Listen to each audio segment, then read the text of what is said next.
5 Beloved Stories by O. Henry. The Gift of the Magi. $1.87. That was all. And 60 cents of it was in pennies.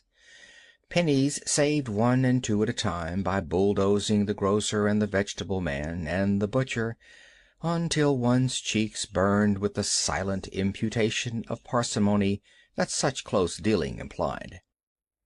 3 times Della counted it. $1.87. And the next day would be Christmas. There was clearly nothing to do but flop down on the shabby little couch and howl. So Della did it. Which instigates the moral reflection that life is made up of sobs, sniffles, and smiles, with sniffles predominating. While the mistress of the home is gradually subsiding from the first stage to the second, take a look at the home. A furnished flat at $8 per week. It did not exactly beggar description, but it certainly had that word on the lookout for the mendacity squad. In the vestibule below was a letter box into which no letter would go, and an electric button from which no mortal finger could coax a ring. Also appertaining thereunto was a card bearing the name Mr. James Dillingham Young. The Dillingham had been flung to the breeze during a former period of prosperity, when its possessor was being paid $30 per week. Now, when the income was shrunk to 20, though, they were thinking seriously of contracting to a modest and unassuming D. But whenever Mr. James Dillingham Young came home and reached his flat above, he was called Jim and greatly hugged by Mrs. James Dillingham Young, already introduced to you as Della, which is all very good. Della finished her cry and attended to her cheeks with the powder rag. She stood by the window and looked out dully at a gray cat walking a gray fence in a gray backyard. Tomorrow would be Christmas Day, and she had only $1.87 with which to buy Jim a present. She had been saving every penny she could for months, with this result. $20 a week doesn't go far. Expenses had been greater than she had calculated. They always are. Only $1.87 to buy a present for Jim. Her Jim. Many a happy hour she had spent planning for something nice for him, something fine and rare and sterling, something just a little bit near to being worthy of the honor of being owned by Jim. There was a pier glass between the windows of the room. Perhaps you have seen a pier glass in an $8 flat. A very thin and very agile person may, by observing his reflection in a rapid sequence of longitudinal strips, obtain a fairly accurate conception of his looks. Della, being slender, had mastered the art. Suddenly she whirled from the window and stood before the glass. Her eyes were shining brilliantly, but her face had lost its color within 20 seconds. Rapidly she pulled down her hair and let it fall to its full length. Now, there were 2 possessions of the James Dillingham Youngses in which they both took a mighty pride. One was Jim's gold watch that had been his father's and his grandfather's. The other was Della's hair. Had the Queen of Sheba lived in the flat across the air shaft, Della would have let her hair hang out the window some day to dry, just to depreciate Her Majesty's jewels and gifts. Had King Solomon been the janitor with all his treasures piled up in the basement, Jim would have pulled out his watch every time he passed, just to see him pluck at his beard with envy. So now Della's beautiful hair fell about her, rippling and shining like a cascade of brown waters. It reached below her knee and made itself almost a garment for her. And then she did it up again nervously and quickly, Once she faltered for a minute and stood still while a tear or two splashed on the worn red carpet. On went her old brown jacket, on went her old brown hat. With a whirl of skirts and with a brilliant sparkle still in her eyes, she fluttered out the door and down the stairs to the street. Where she stopped, the sign read, Madame Sophronie, hair goods of all kinds. One flight up, Della ran and collected herself, panting. Madame, large, too white, chilly, hardly looked the Sophronie. "Will you buy my hair?" asked Della. "I buy hair," said Madame. "Take your hat off, and let's have a sight at the looks of it." Down rippled the brown cascade. $20, said Madame, lifting the mass with a practiced hand. "Give it to me quick," said Della. Oh, and the next 2 hours tripped by on rosy wings. Forget the hashed metaphor. She was ransacking the stores for Jim's present. She found it at last. It surely had been made for Jim and for no one else. There was no other like it in all of the stores, and she had turned all of them inside out. It was a platinum fob chain, simple and chaste in design, properly proclaiming its value by substance alone, and not by meretricious ornamentation, as all good things should do. It was even worthy of the watch. As soon as she saw it, she knew that it must be Jim's. It was like him, quietness and value. The description applied to both. $21 they took from her for it, and she hurried home with the 87 cents. With that chain on his watch, Jim might be properly anxious about the time in any company. Grand as the watch was, he sometimes looked at it on the sly on account of the old leather strap that he used in place of a chain. When Della reached home, her intoxication gave way a little to prudence and reason. She got out her curling irons and lighted the gas and went to work repairing the ravages made by generosity added to love. Which is always a tremendous task, dear friends, a mammoth task. Within 40 minutes her head was covered with tiny, close-lying curls that made her look wonderfully like a truant schoolboy. She looked at her reflection in the mirror long, carefully, and critically. "If Jim doesn't kill me," she said to herself, "before he takes a second look at me, he'll say I look like a Coney Island chorus girl. But what could I do? Oh, what could I do with $1.87? At 7 o'clock the coffee was made, and the frying pan was on the back of the stove, hot and ready to cook the chops. Jim was never late. Della doubled the fob chain in her hand and sat on the corner of the table near the door that he always entered. Then she heard his step on the stair away down on the first flight, and she turned white for just a moment. She had the habit of saying a little silent prayer about the simplest everyday things, and now she whispered, "Please, God, make him think I am still pretty." The door opened, and Jim stepped in and closed it. He looked thin and very serious. Poor fellow, he was only 22, and to be burdened with a family. He needed a new overcoat, and he was without gloves. Jim stopped inside the door, as immovable as a setter at the scent of quail. His eyes were fixed upon Della, and there was an expression in them that she could not read, and it terrified her.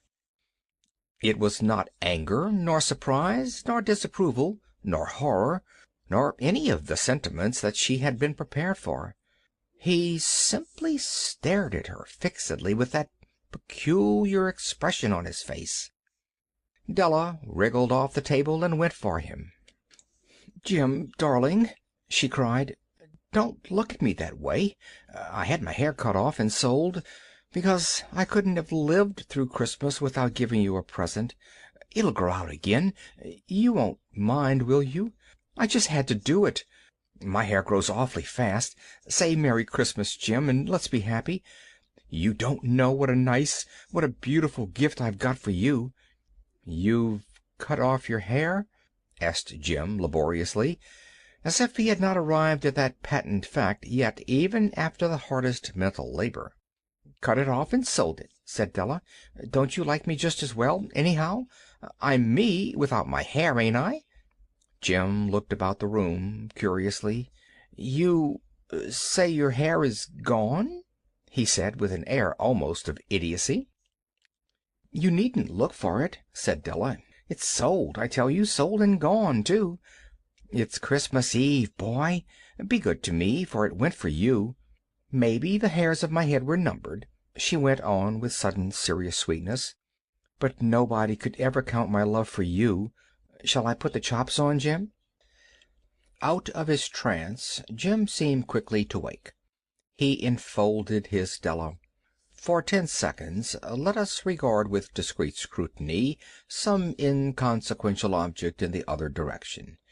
$8 a week or $1,000,000 a year, what is the difference? A mathematician or a wit would give you the wrong answer. The Magi brought valuable gifts, but that was not among them. This dark assertion will be illuminated later on. Jim drew a package from his overcoat pocket and threw it upon the table. "Don't make any mistake, Dell," he said, "about me. I don't think there's anything in the way of a haircut or a shave or a shampoo that could make me like my girl any less. But if you'll unwrap that package, you may see why you had me going for a while at first." White fingers and nimble tore at the string and paper. And then an ecstatic scream of joy, and then, alas, a quick feminine change to hysterical tears and wails, necessitating the immediate employment of all the comforting powers of the lord of the flat. For there lay the combs, the set of combs, side and back, that Della had worshipped long in a Broadway window. Beautiful combs, pure tortoise-shell with jeweled rims, just the shade to wear in the beautiful vanished hair.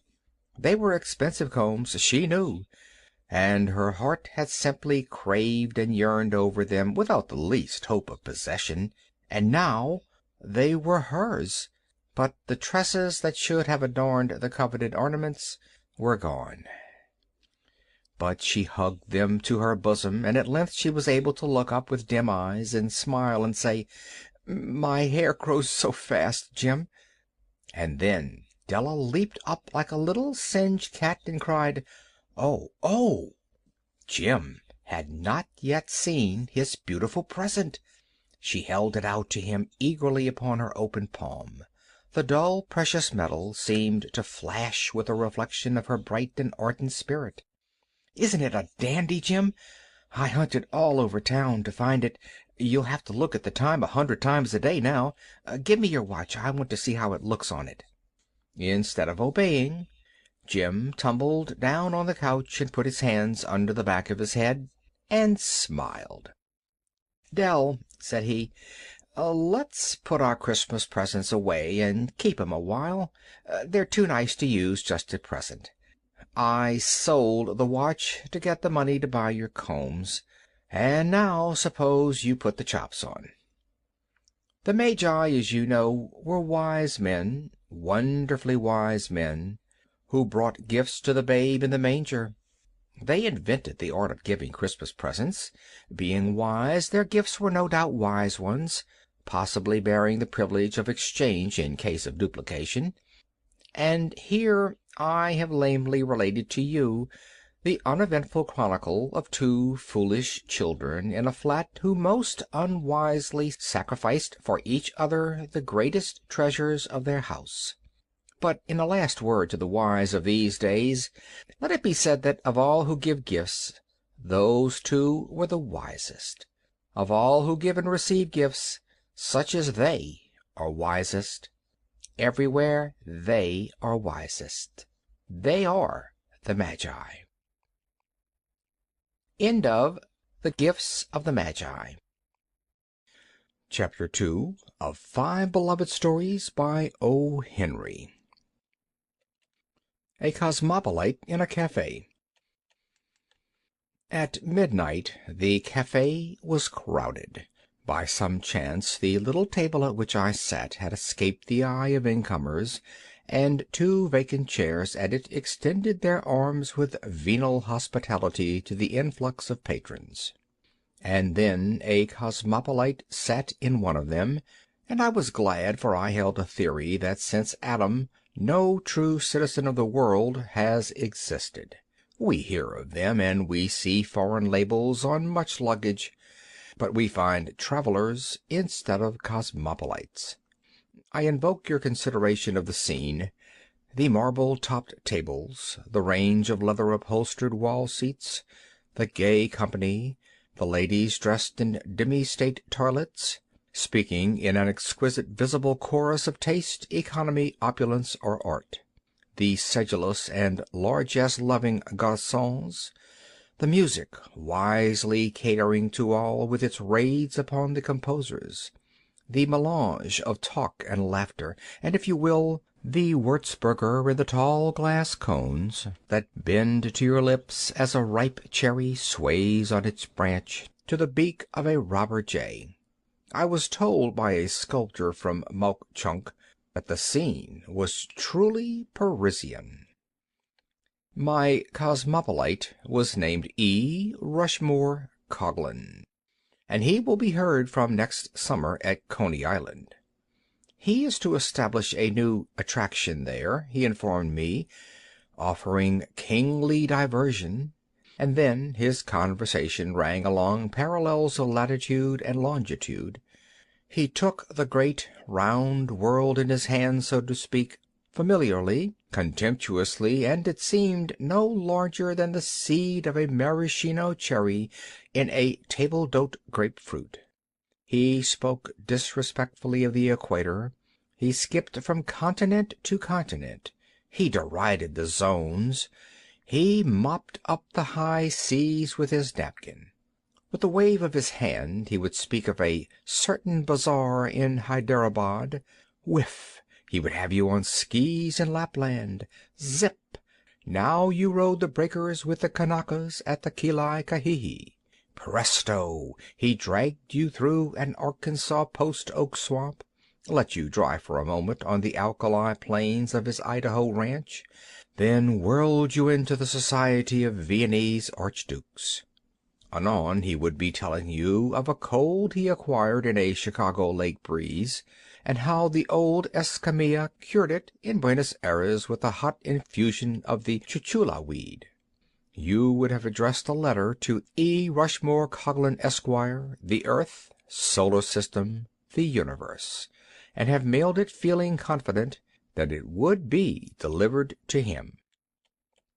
I was sure that I had found at last the one true cosmopolite since Adam, and I listened to his world-wide discourse fearful lest I should discover in it the local note of the mere globe-trotter. But his opinions never fluttered or drooped. He was as impartial to cities, countries, and continents as the winds or gravitation. And as E. Rushmore Coghlan prattled of this little planet, I thought with glee of a great almost cosmopolite who wrote for the whole world and dedicated himself to Bombay. In a poem he has to say that there is pride and rivalry between cities of the earth, and that the men that breed from them they traffic up and down, but cling to their city's hymn as a child to the mother's gown. And wherever they walk, by roaring streets unknown, they remember their native city, most faithful, foolish, fond, making her mere breathed name their bond upon their bond. And my glee was roused because I had caught Mr. Kipling napping. Here I had found a man not made from dust, one who had no narrow boasts of birthplace or country, one who, if he bragged at all, would brag of his whole round globe against the Martians and the inhabitants of the moon. Expression on these subjects was precipitated from E. Rushmore Coghlan by the third corner to our table. While Coghlan was describing to me the topography along the Siberian Railway, the orchestra glided into a medley. The concluding air was Dixie, and as the exhilarating notes tumbled forth, they were almost overpowered by a great clapping of hands from almost every table. It is worth a paragraph to say that this remarkable scene can be witnessed every evening in numerous cafes in the city of New York. Tons of brew have been consumed over theories to account for it. Some have conjectured hastily that all Southerners in town hie themselves to cafes at midnight. This applause of the rebel air in a northern city does puzzle a little, but it is not insolvable. The war with Spain, many years' generous mint and watermelon crops, a few long-shot winners at the New Orleans racetrack, and the brilliant banquets given by the Indiana and Kansas citizens who compose the North Carolina Society have made the South rather a fad in Manhattan. Your manicure will lisp softly that your left forefinger reminds her so much of a gentleman's in Richmond, Virginia. Oh, certainly, but many a lady has to work now, the war, you know. When Dixie was being played, a dark-haired young man sprang from somewhere with a Mosby gorilla yell and waved frantically his soft-brimmed hat. Then he strayed through the smoke, dropped into the vacant chair at our table, and pulled out cigarettes. The evening was at the period when reserve is thawed. One of us mentioned 3 Würzburgers to the waiter. The dark-haired young man acknowledged his inclusion in the order by a smile and a nod. I hastened to ask him a question because I wanted to try out a theory I had. "Would you mind telling me," I began, "whether you are from—" The fist of E. Rushmore Coghlan banged the table, and I was jarred into silence. "Excuse me," said he, "but that's a question I never like to hear asked. What does it matter where a man is from? Is it fair to judge a man by his post-office address?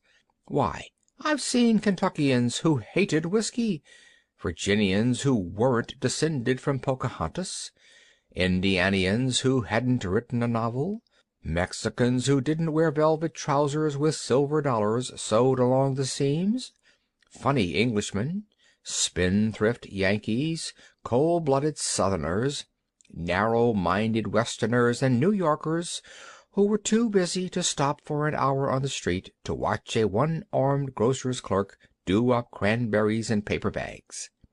Let a man be a man, and don't handicap him with the label of any section."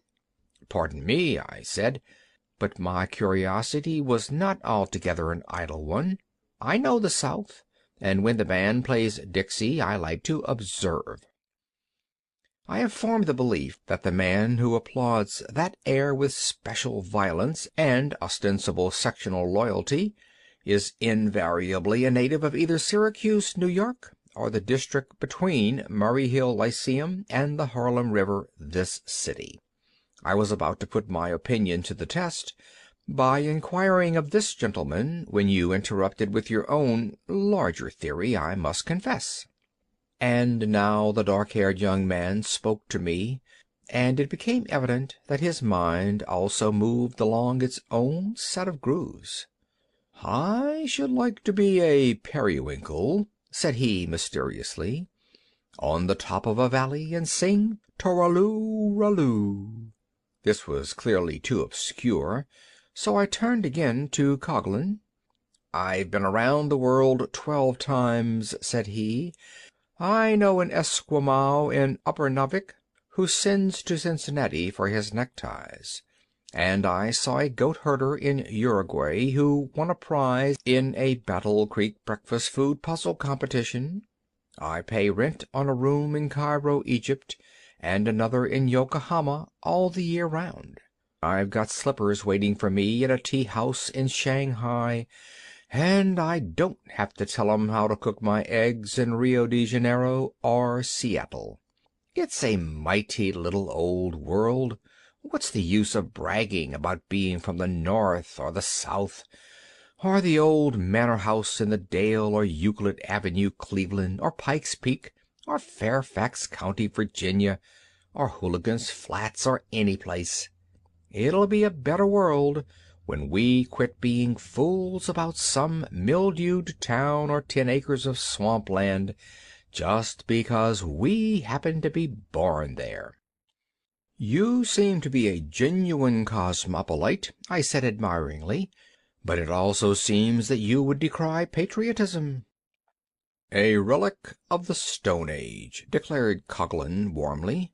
"We are all brothers, Chinamen, Englishmen, Zulus, Patagonians, and the people in the bend of the Kaw River. Some day all this petty pride in one city or state or section or country will be wiped out, and we'll all be citizens of the world, as we ought to be." "But while you are wandering in foreign lands," I persisted, "do not your thoughts revert to some spot, some dear and—" "Nary a spot," interrupted E.R. Coghlan flippantly.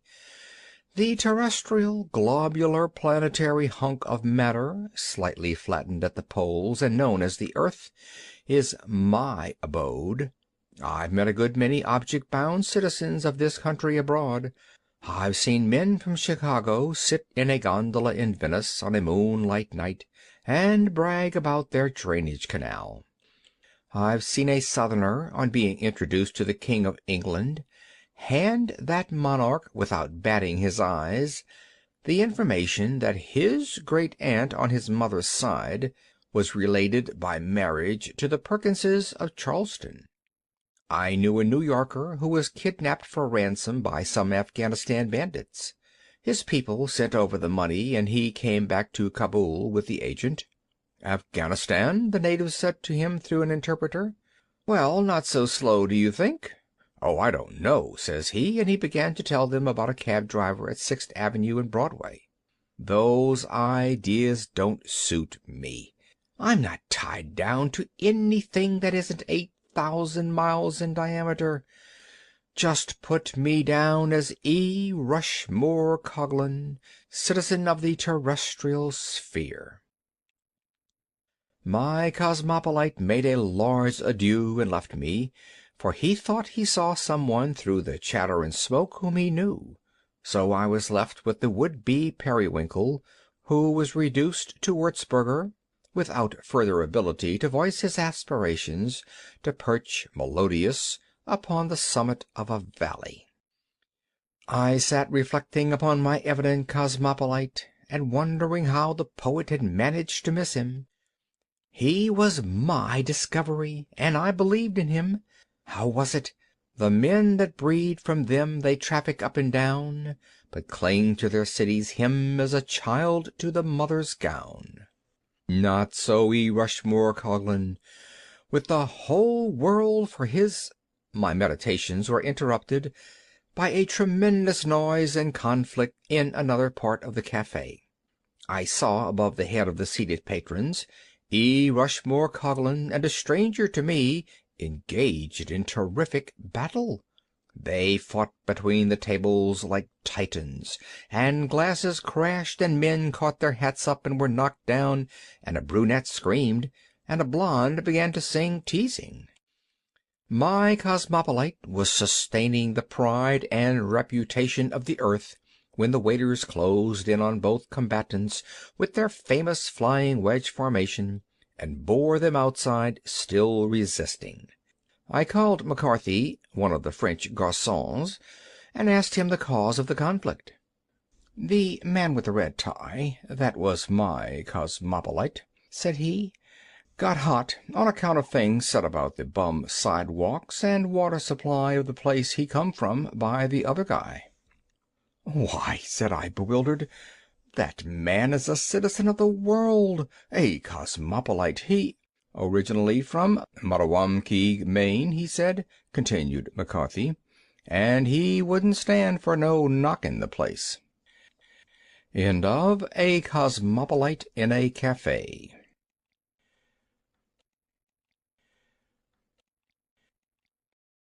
Chapter 3 of 5 Beloved Stories by O. Henry.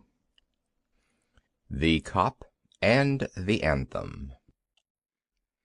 On his bench in Madison Square, Soapy moved uneasily.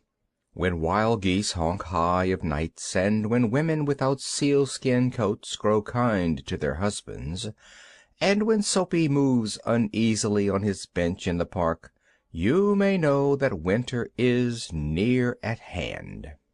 A dead leaf fell in Soapy's lap. That was Jack Frost's card.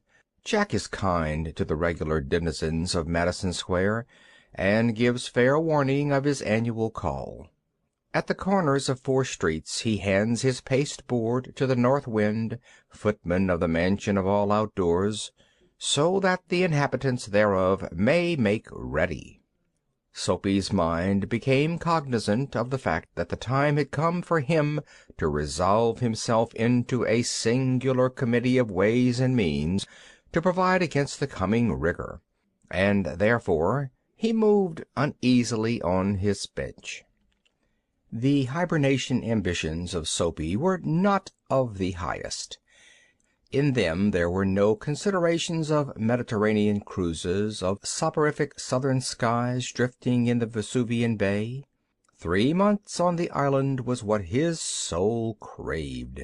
3 months of assured board and bed and congenial company, safe from Boreas and bluecoats, seemed to Soapy the essence of things desirable. For years the hospitable Blackwells had been his winter quarters, just as his more fortunate fellow New Yorkers had bought their tickets to Palm Beach and the Riviera each winter, so Soapy had made his humble arrangements for his annual hegira to the island. And now the time was come. On the previous night 3 Sabbath newspapers, distributed beneath his coat, about his ankles and over his lap, had failed to repulse the cold as he slept on his bench near the spurting fountain in the ancient square. So the island loomed big and timely in Soapy's mind. He scorned the provisions made in the name of charity for the city's dependents. In Soapy's opinion the law was more benign than philanthropy.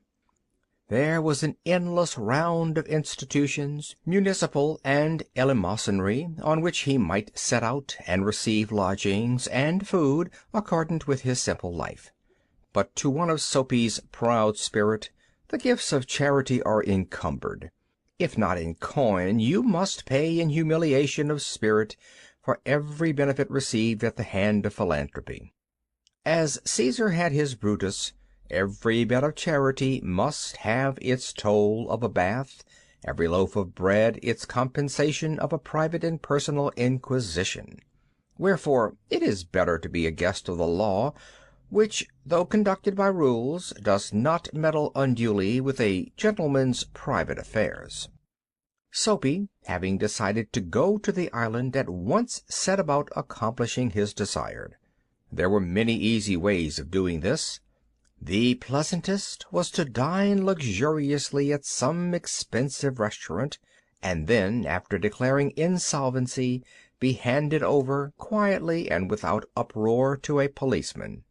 An accommodating magistrate would do the rest.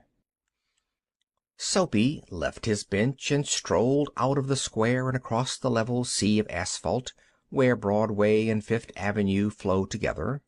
Up Broadway he turned and halted at a glittering cafe, where are gathered together nightly the choicest products of the grape, the silkworm, and the protoplasm. Soapy had confidence in himself from the lowest button of his vest upward. He was shaven, and his coat was decent, and his neat black ready-tied four-in-hand had been presented to him by a lady missionary on Thanksgiving Day. If he could reach a table in the restaurant unsuspected, success would be his. The portion of him that would show above the table would raise no doubt in the waiter's mind. A roasted mallard duck, thought Soapy, would be just about the thing, with a bottle of Chablis and then Camembert, a demitasse, and a cigar. $1 for the cigar would be enough. The total would not be so high as to call forth any supreme manifestation of revenge from the cafe management, and yet the meat would leave him filled and happy for the journey to his winter refuge. But as Soapy's foot set inside the restaurant door, the head waiter's eye fell upon his frayed trousers and decadent shoes.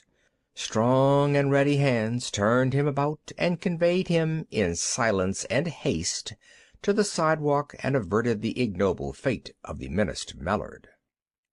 Soapy turned off Broadway. It seemed that his route to the coveted island was not to be an Epicurean one. Some other way of entering Limbo must be thought of. At the corner of 6th Avenue, electric lights and cunningly displayed wares behind plate glass made a shop window conspicuous. Soapy took a cobblestone and dashed it through the glass.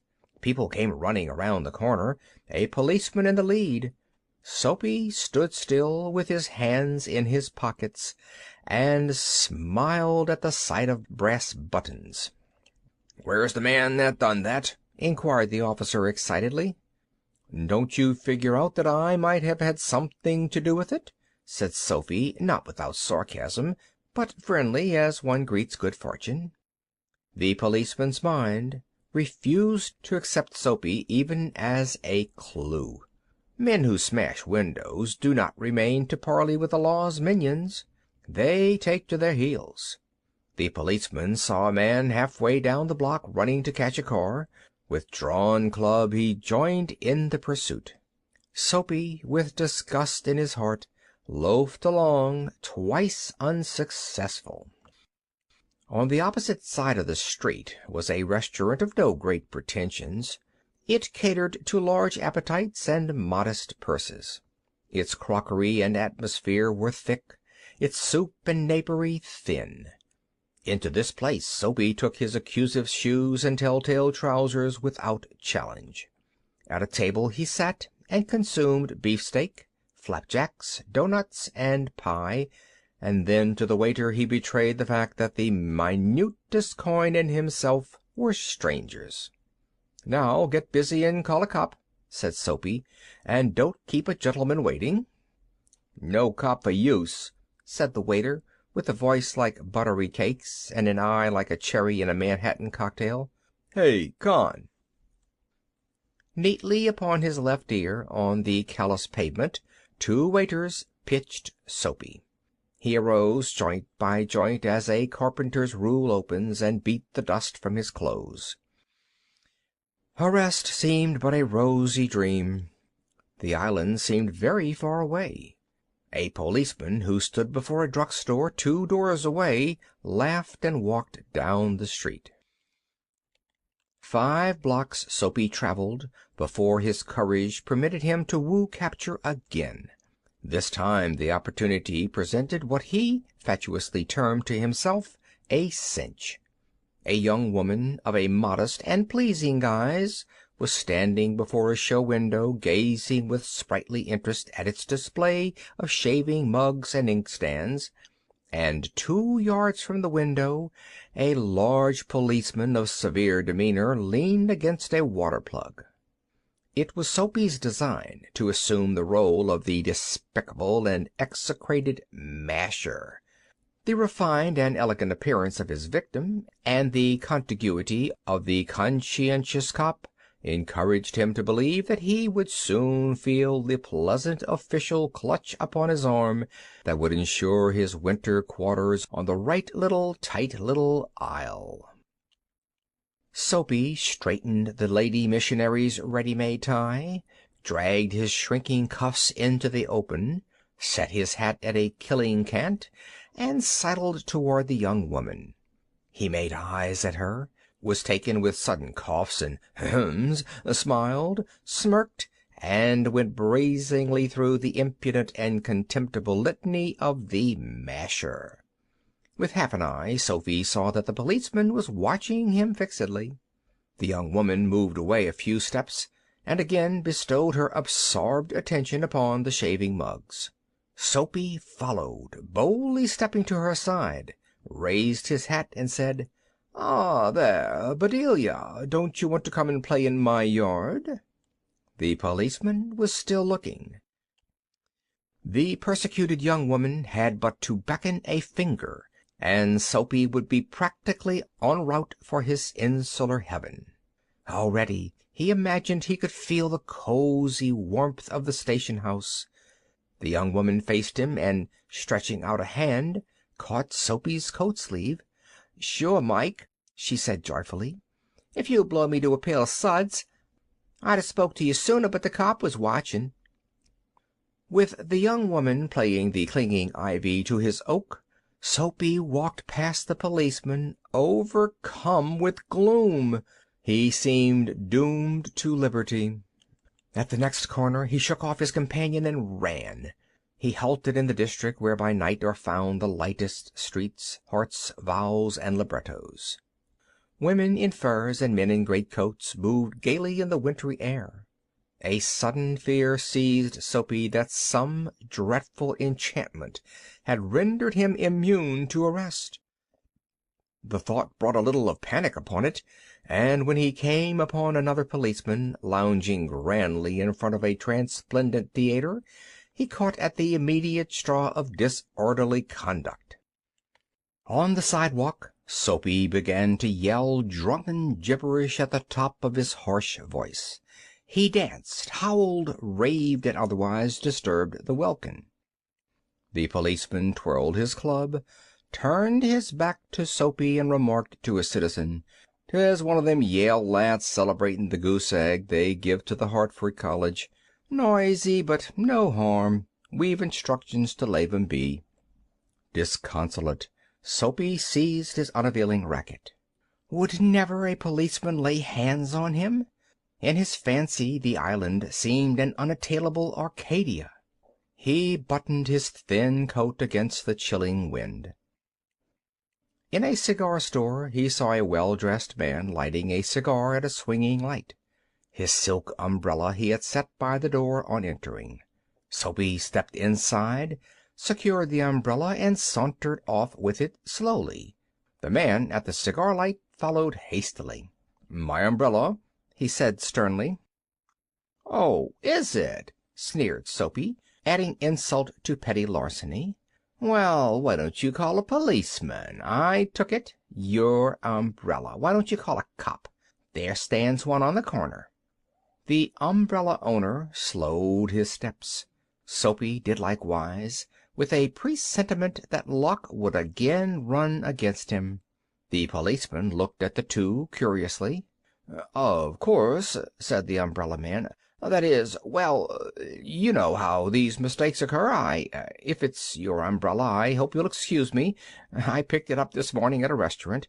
If you recognize it as yours, why, I hope you'll—" "Of course it's mine," said Soapy viciously. The ex-umbrella man retreated. The policeman hurried to assist a tall blonde in an opera cloak across the street in front of a streetcar that was approaching 2 blocks away. Soapy walked eastward through a street damaged by improvements. He hurled the umbrella wrathfully into an excavation. He muttered against the men who wear helmets and carry clubs. Because he wanted to fall into their clutches, they seemed to regard him as a king who could do no wrong.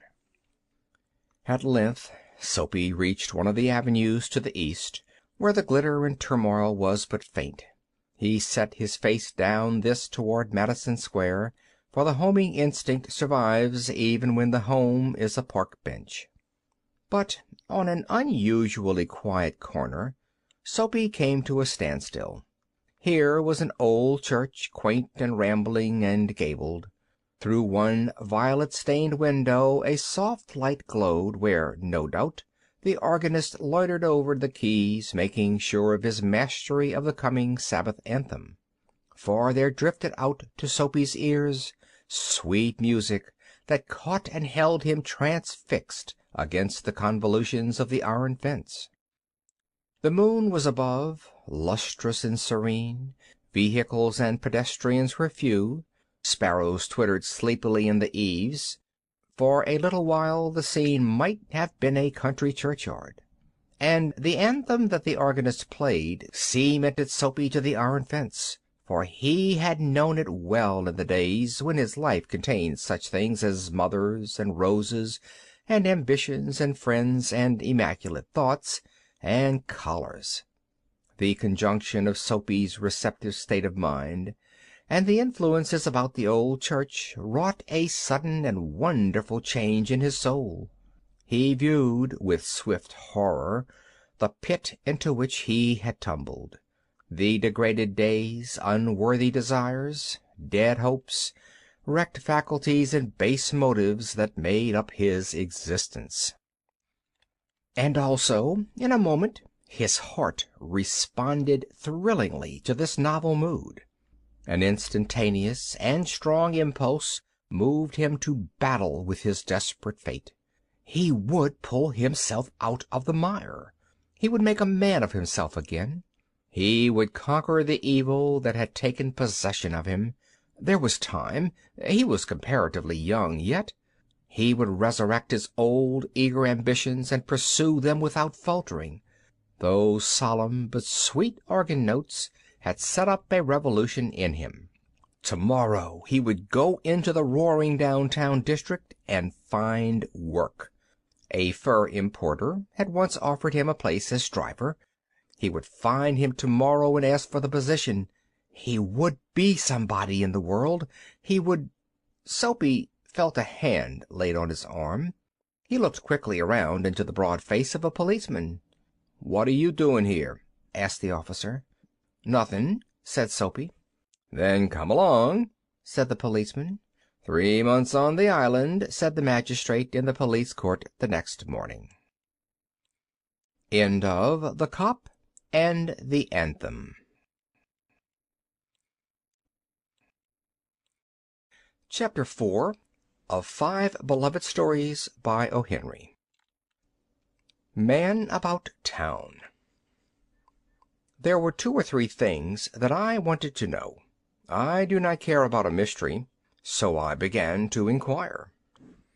It took me 2 weeks to find out what women carry in dress suitcases, and then I began to ask why a mattress is made in 2 pieces.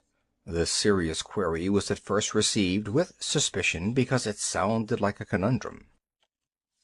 I was at last assured that its double form of construction was designed to make lighter the burden of women who make up beds.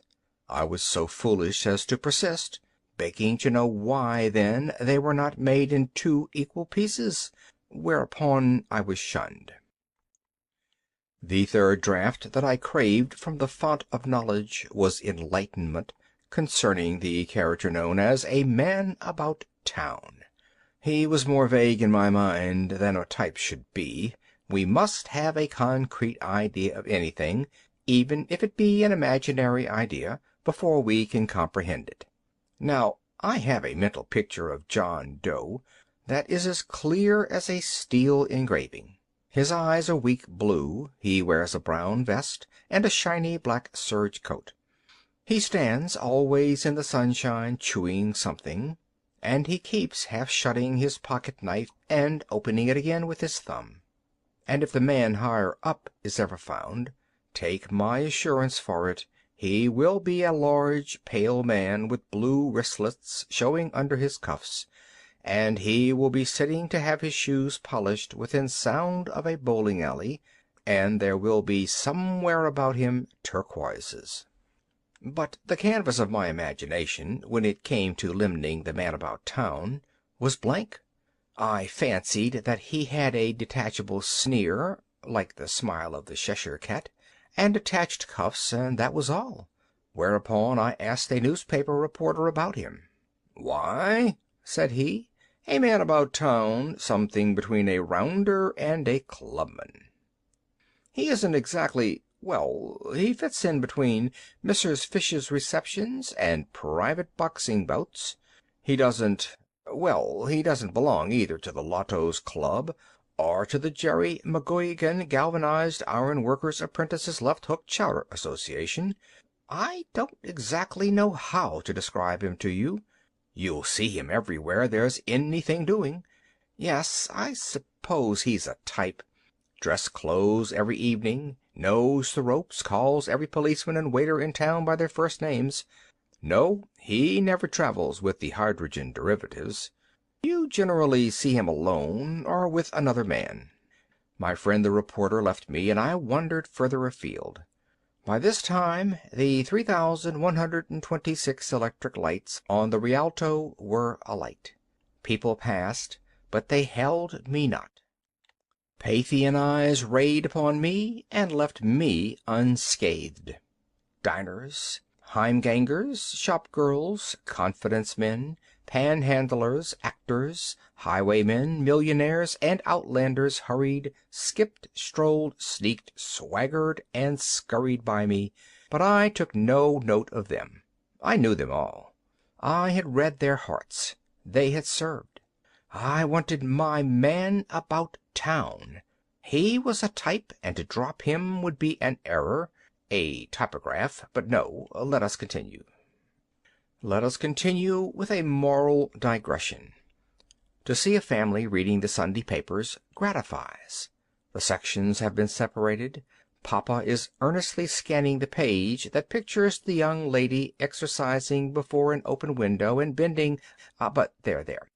Mama is interested in trying to guess the missing letters in the word N space W Y O space K.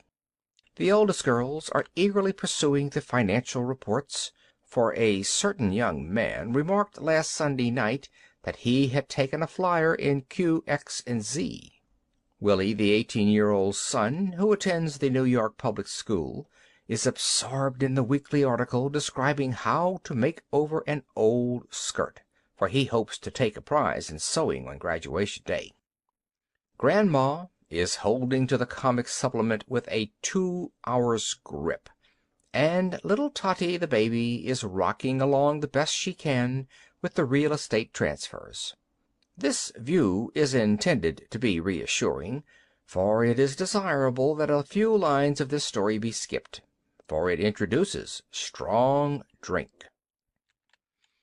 I went into a cafe and while it was being mixed, I asked the man who grabs up your hot Scotch spoon as soon as you lay it down what he understood by the term, epithet, description, designation, characterization, or appellation, viz., a man about town. "Why," said he carefully, "it means a fly guy that's wise to the all-night push, see? It's a hot sport that you can't bump to the rail anywhere between the flatirons, see? I guess that's about what it means." I thanked him and departed. On the sidewalk, a Salvation lassie shook her contribution receptacle gently against my waistcoat pocket. "Would you mind telling me," I asked her, "if you ever meet with the character commonly denominated as a man about town during your daily wanderings?" "I think I know whom you mean," she answered with a gentle smile. "We see them in the same places night after night. They are the devil's bodyguard, and if the soldiers of any army are as faithful as they are, their commanders are well served. We go among them, diverting a few pennies from their wickedness to the Lord's service." She shook the box again, and I dropped a dime into it. In front of a glittering hotel, a friend of mine, a critic, was climbing from a cab. He seemed at leisure, and I put my question to him. He answered me conscientiously, as I was sure he would. "There is a type of man about town in New York," he answered. "The term is quite familiar to me, but I don't think I was ever called upon to define the character before. It would be difficult to point you out an exact specimen.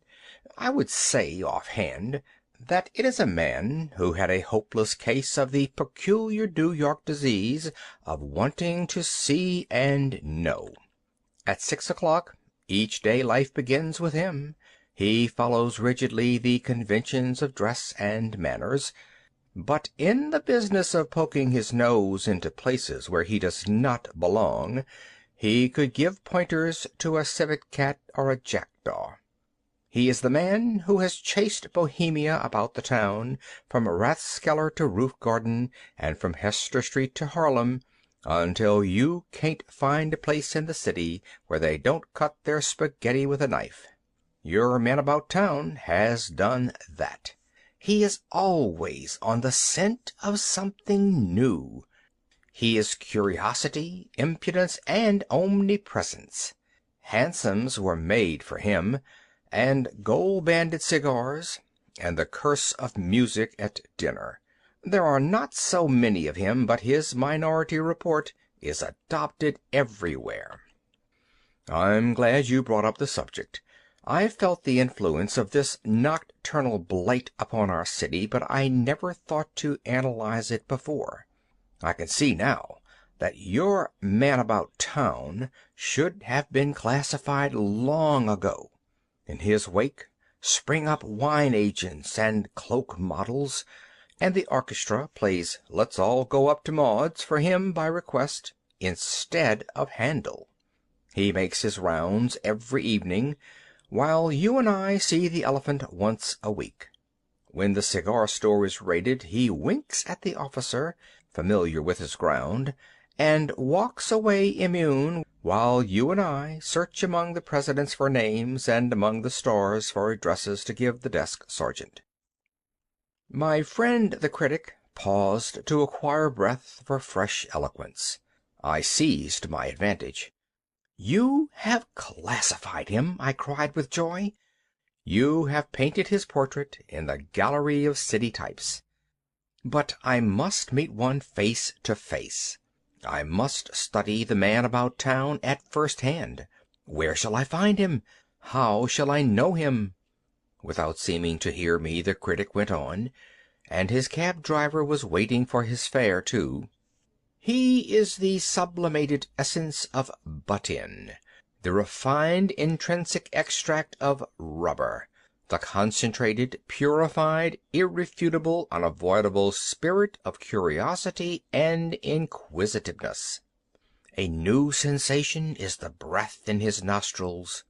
When his experience is exhausted, he explores new fields with the indefatigability of a—" "Excuse me," I interrupted, "but can you produce one of this type? It is a new thing to me. I must study it. I will search the town over until I find one. Its habitat must be here on Broadway." "I am about to dine here," said my friend. "Come inside, and if there is a man about town present, I will point him out to you. I know most of the regular patrons here." "I am not dining yet," I said to him. "You will excuse me.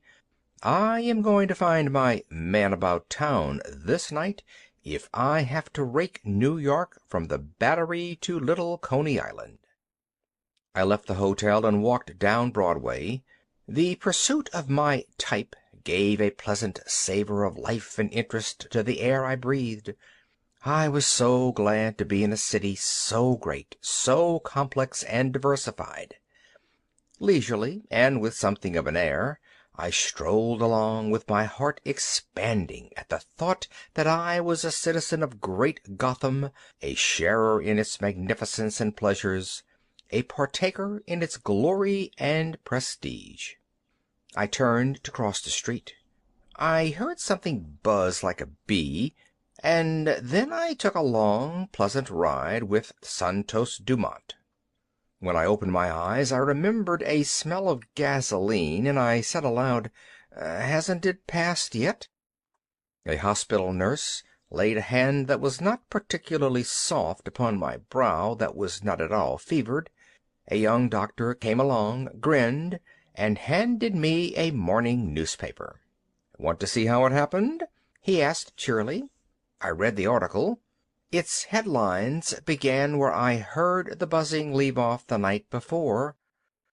It closed with these lines: "Bellevue Hospital, where it was said that his injuries were not serious.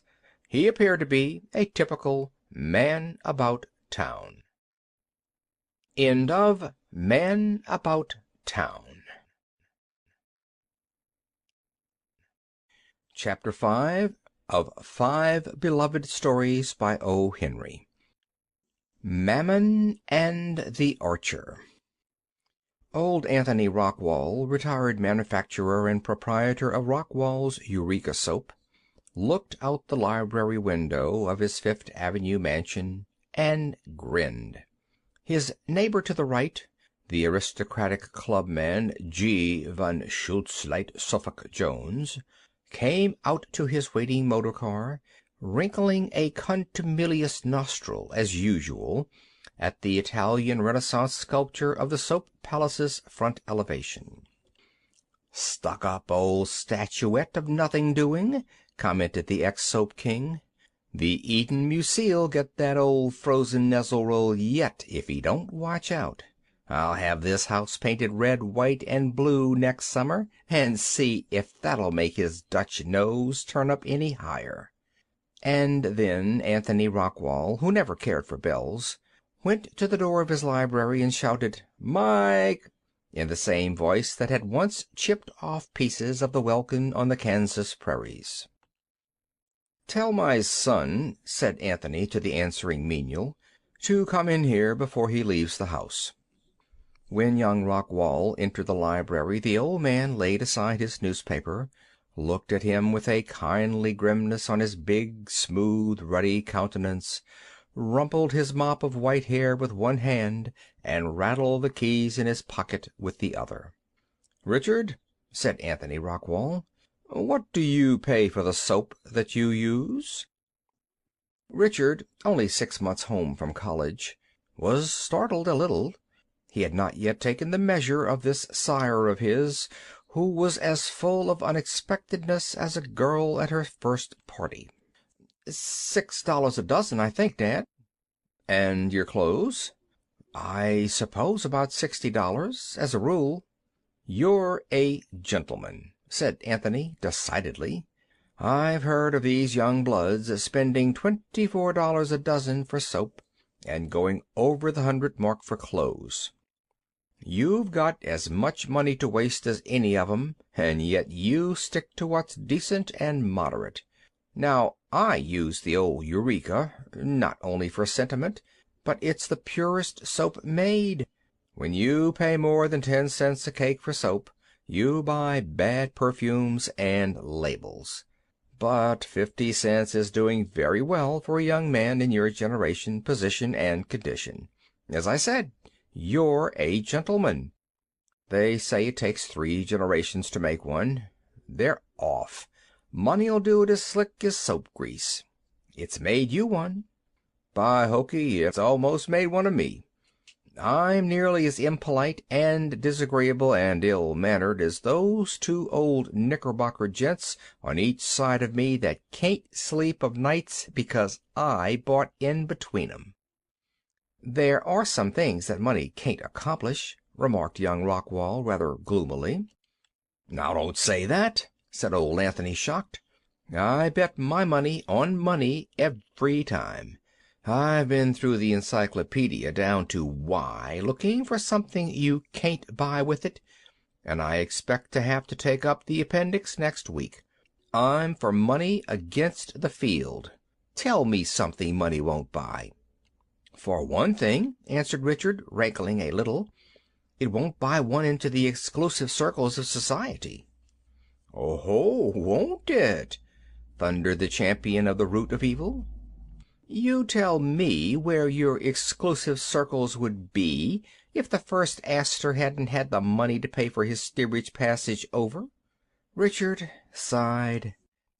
"And that's what I was coming to," said the old man less boisterously. "That's why I asked you to come in. There's something going wrong with you, boy. I've been noticing it for 2 weeks. Out with it. I guess I could lay my hands on 11 millions within 24 hours, besides the real estate. If it's your liver, there's the Rambler down in the bay, cold and ready to steam down to the Bahamas in 2 days." "Not a bad guess, Dad. You haven't missed it far." "Ah," said Anthony keenly. "What's her name?" Richard began to walk up and down the library floor. There was enough comradeship and sympathy in this crude old father of his to draw his confidence. "Why don't you ask her?" demanded old Anthony. "She'll jump at you. You've got the money and the looks, and you're a decent boy. Your hands are clean. You've got no Eureka soap on 'em. You've been to college, but she'll overlook that." "I haven't had a chance," said Richard. "Make one," said Anthony. "Take her for a walk in the park, or a straw ride, or walk home with her from church. Chance? Pshaw!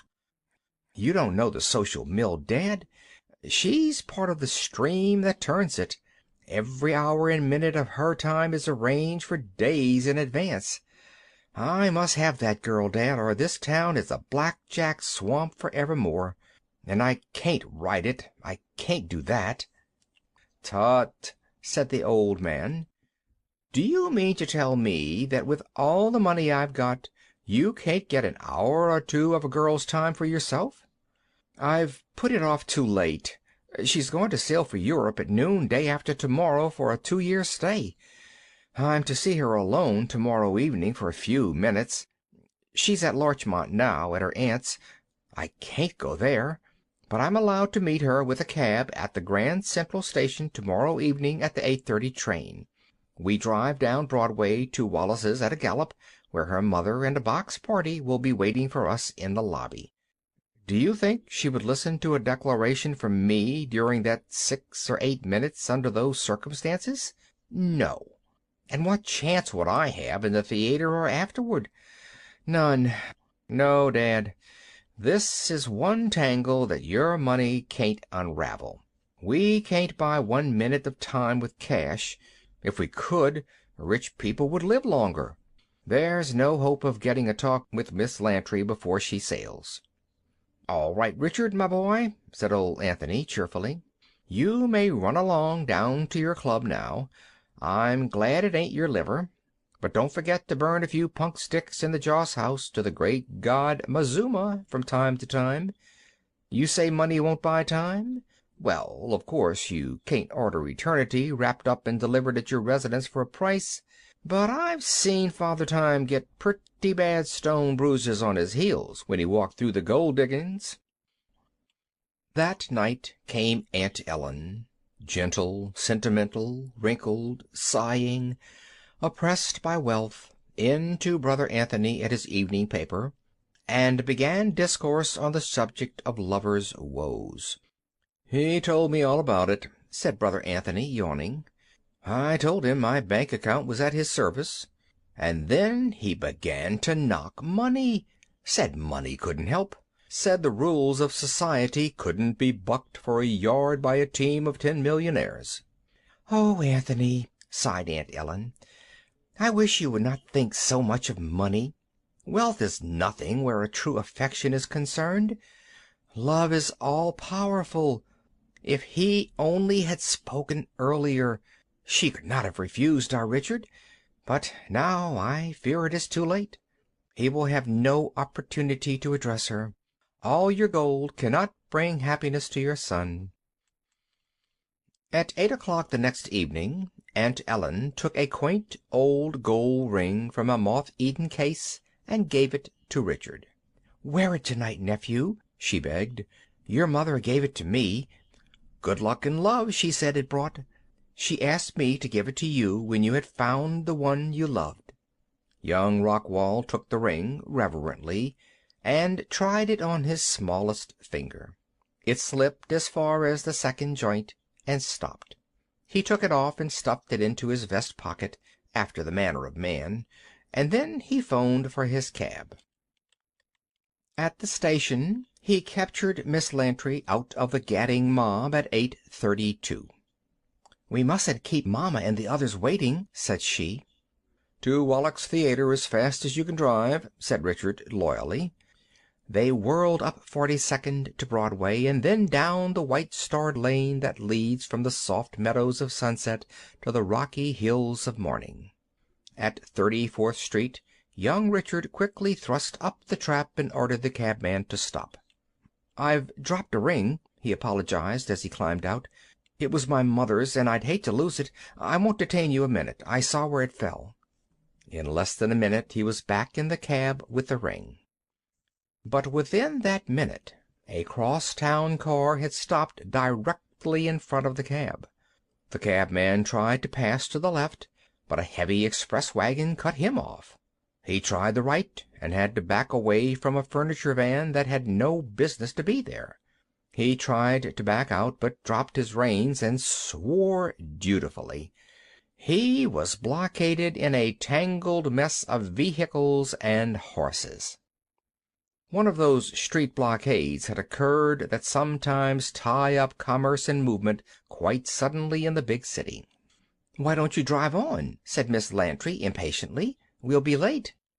Richard stood up in the cab and looked around. He saw a congested flood of wagons, trucks, cabs, vans, and streetcars filling the vast space where Broadway, Sixth Avenue, and 34th Street cross one another as a 26-inch maiden fills her 22-inch girdle. And still, from all the cross streets, they were hurrying and rattling toward the converging point at full speed, and hurtling themselves into the struggling mass, locking wheels and adding their drivers' imprecations to the clamor. The entire traffic of Manhattan seemed to have jammed itself around them. The oldest New Yorker among the thousands of spectators that lined the sidewalks had not witnessed a street blockade of the proportions of this one. "I'm very sorry," said Richard as he resumed his seat, "but it looks as if we're stuck. They won't get this jumble loosened up in an hour. It was my fault. If I hadn't dropped the ring, we—" "Let me see the ring," said Miss Lantry. "Now that it can't be helped, I don't care. I think theaters are stupid, anyway." At 11 o'clock that night somebody tapped lightly on Anthony Rockwall's door. "Come in," shouted Anthony, who was in a red dressing-gown reading a book of piratical adventures. Somebody was Aunt Ellen, looking like a gray-haired angel that had been left on Earth by mistake. "They're engaged, Anthony," she said softly. "She has promised to marry our Richard. On their way to the theater there was a street blockade, and it was 2 hours before their cab could get out of it. And oh, Brother Anthony, don't ever boast of the power of money again.